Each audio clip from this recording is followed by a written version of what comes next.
Мына улуу муундардын өкүлдөрү айрымдары отуруп атасыздар. Бул кимдин кызы? Энеси ким эле?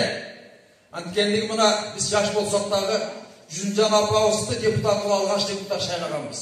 Жана айткан сөзүмүн башаты аккан суактан аккан арыктан суу агат деген сөзүм ушул.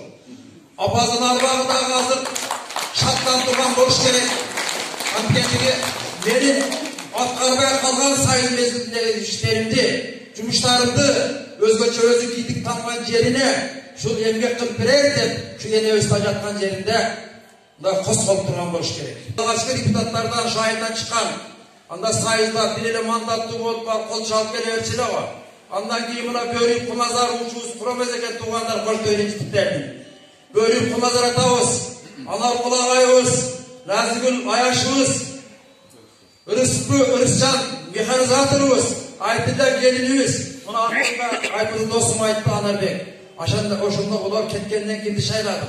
Келип аттык Бегалы ортада калыптыр Наргози.